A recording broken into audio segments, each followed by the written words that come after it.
ये देखो, फिर से शुरू हो गई। मैं तो परेशान हो गई हूँ इस लड़की से।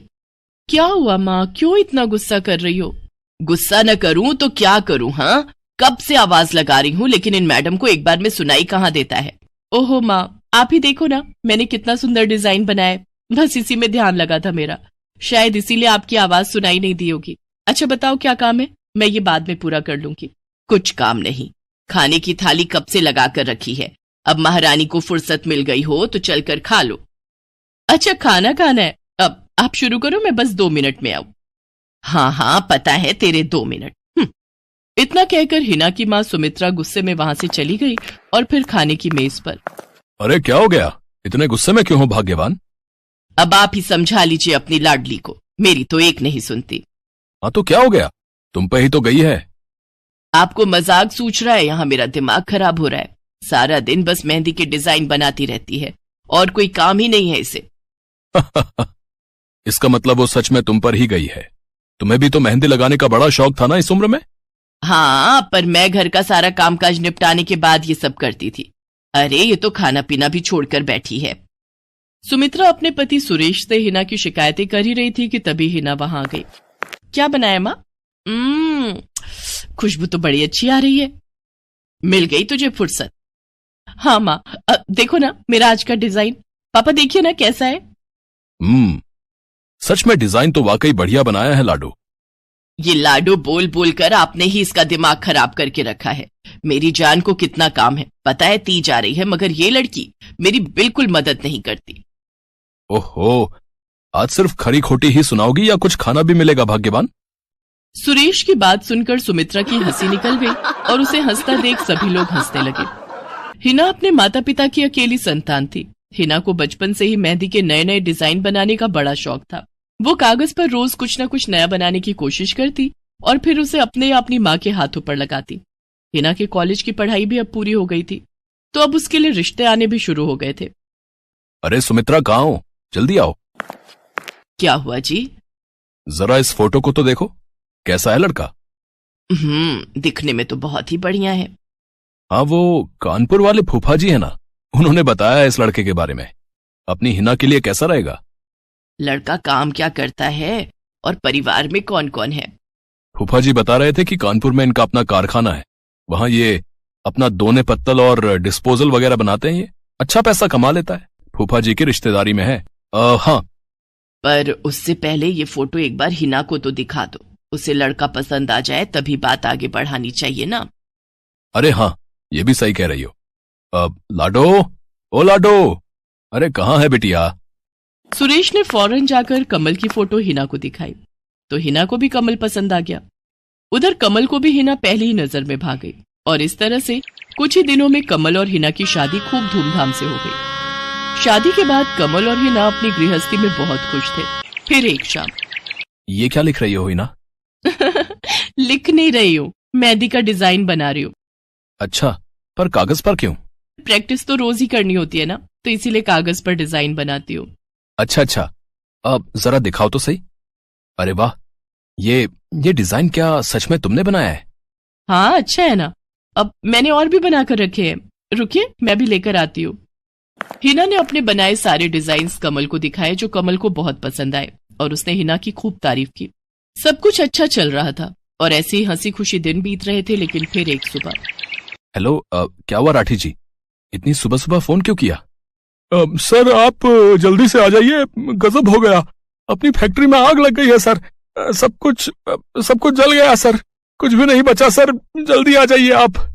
फोन पर अपने मैनेजर की बात सुनकर कमल के पैरों तले जमीन खिसक गई। फैक्ट्री पहुंचा तो देखा वाकई फैक्ट्री पूरी तरह से जल रही थी।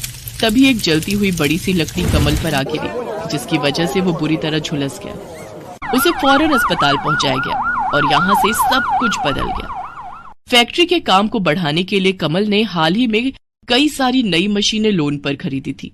मशीनें तो नहीं बची, लेकिन लोन चुकाने के चक्कर में पहले कमल की गाड़ी बिकी और फिर घर। मजबूर होकर कमल और हिना अब किराए के मकान में रहने लगे थे। फिलहाल कमल की हालत ऐसी नहीं थी कि वो कोई और काम कर सके। ऐसे में हिना ने घर चलाने का जिम्मा उठाया और वो घर घर जाकर औरतों के हाथों पर मेहंदी लगाने लगी। हालांकि इस काम से उसे बहुत कम पैसे ही मिल पा रहे थे, लेकिन हिना फिर भी पूरी मेहनत कर रही थी। क्या से क्या हो गया ना हिना, मैं किसी काम का नहीं रहा, हम बर्बाद हो गए। मैंने कहा था तुम्हें रानी बनाकर रखूंगा, मगर मेरे रहते हुए भी तुम्हें कितना संघर्ष करना पड़ रहा है। ऐसा क्यों कह रहे हैं आप बिल्कुल चिंता मत कीजिए, देखना धीरे धीरे सब ठीक हो जाएगा। हिना चाहती थी कि वो अपना एक पार्लर खोले, लेकिन फिलहाल ये मुमकिन नहीं था। मेहंदी लगाने का काम भी सीजन पर ही मिल पाता था, तो अब दिक्कत खाने पीने की भी होने लगी। ऐसे में हिना ने एक सेठ के घर मेड का काम करना शुरू कर दिया। और फिर एक दिन, सुन, तुझे कोई मेहंदी वाली पता है क्या? क्यों मैडम? अरे वो तीज आ रही है ना, तो मेहंदी लगवानी थी। आहा, बाहर इतनी गर्मी है, अब ऐसे में कौन बाहर जाए, तो घर पर ही आकर कोई लगा दे तो बढ़िया रहेगा। अब हाँ मैडम, मैं बहुत अच्छी मेहंदी लगाती हूँ, आप मुझसे लगवा लो। ना ना ना, अगर खराब कर दी तो? तीज की पार्टी है मेरे यहाँ, मेहंदी तो बढ़िया ही लगवानी है मुझे। मैडम आप बिल्कुल चिंता मत कीजिए, और रुकिए, मैं अभी आपको कागज पर मेहंदी का डिजाइन बनाकर दिखाती हूँ, फिर आगे आप ही तय करना। इतना कहकर हिना ने फौरन एक कागज लिया और कुछ ही देर में उस पर एक बहुत ही सुंदर मेहंदी का डिजाइन बना दिया। और फिर, अरे वाह, ये तो सच में बहुत सुंदर है, बिल्कुल नया और बहुत ही खूबसूरत डिजाइन है। अब तू ये डिजाइन मेरे हाथ पर भी सेम टू सेम लगा देगी ना? हाँ मैडम, आप मुझ पर विश्वास कीजिए, मैं बचपन से ये करती आई हूँ। उस दिन हिना ने पूरे मन से अपनी मालकिन के दोनों हाथों पर मेहंदी लगाई। हिना ने जो डिजाइन बनाया था वो एकदम नया था और सुंदर भी। फिर अगले दिन, नमस्ते साहब, वो आपको कुछ? हाँ, मैं तुम्हारा ही इंतजार कर रहा था। ये कल शिवानी के हाथों पर तुम ही ने मेहंदी लगाई थी ना? जी साहब, मैंने ही लगाई थी। अब कोई गलती हो गई क्या मुझसे? नहीं, ऐसी कोई बात नहीं है। बस ये जानना था तुमसे कि मेहंदी का वो डिजाइन कहाँ से देखकर लगाया तुमने? कहीं से नहीं साहब, वो तो मैंने खुद से सोचा था, मैं कभी कहीं से देखकर डिजाइन नहीं बनाती। अच्छा, अगर ऐसा है तो जरा ये कागज और जरा इस पर एक मोर की थीम पर बेस्ड एक डिजाइन बनाकर दिखाओ, पर याद रहे डिजाइन बिल्कुल नया होना चाहिए। जी साहब, बस 2 मिनट दीजिए। हिना ने बस कुछ मिनटों के अंदर वो करके दिखा दिया, जिसे देखकर उसका मालिक साहिल मल्होत्रा हैरान रह गया। वाह, सच में कमाल है ये तो। अब तुमने डिजाइनिंग सीखी है क्या कहीं से? नहीं साहब, सीखी तो नहीं, लेकिन मुझे बचपन से ही शौक है मेहंदी लगाने का, तो बस इसीलिए। समझ गया। देखो हिना, तुम्हारा हुनर लाजवाब है और तुम्हें अपने इस हुनर को ऐसे बेकार नहीं जाने देना चाहिए। जी मतलब? तुम्हें पता है ना, मेरी फैक्ट्री में लेडीज कपड़ों के लिए कपड़ा बनता है, लेकिन काफी समय से मैं परेशान हूं, क्योंकि सूट साड़ियों वगैरह के लिए मेरे पास नए डिजाइन्स की कमी पड़ गई है। लेकिन अब लगता है ये कमी नहीं रहेगी। बोलो, बतौर डिजाइनर मेरे लिए काम करोगी तुम? जी साहब, बिल्कुल करूंगी। ये हिना के लिए सपने के सच होने जैसा था। अब वो काम वाली बाई से एक डिजाइनर बन गई। वो साहिल की फैक्ट्री में बनने वाले कपड़ों के लिए हर रोज नए नए डिजाइन्स बनाने लगी, और इसके बाद साहिल के फैक्ट्री में बनने वाले कपड़े की डिमांड काफी बढ़ गई, और इसके चलते हिना को भी उसके काम की बढ़िया सैलरी मिलने लगी। हिना अब अपनी कमाई से न सिर्फ अपना घर खर्च चलाने लगी, बल्कि उसने शहर के बढ़िया डॉक्टर से कमल का इलाज भी कराया, जिससे कमल बहुत जल्दी ठीक हो गया और उसने भी काम करना शुरू कर दिया। पर इस सब में पूरा 1 साल बीत गया और एक बार फिर से तीज का त्योहार आया। देखिए तो कैसी लग रही हूं मैं? बिल्कुल चांद जैसी लग रही हो। हिना ने नई हरे रंग की साड़ी पहनी हुई थी, जो उसने खुद डिजाइन की थी, और वाकई वो उसमें बहुत ही सुंदर लग रही थी। हिना, तुम सच में बहुत बहादुर हो। मैं तो उस हादसे के बाद उठकर खड़ा ही नहीं हो पाता, लेकिन तुमने सब कुछ ठीक कर दिया।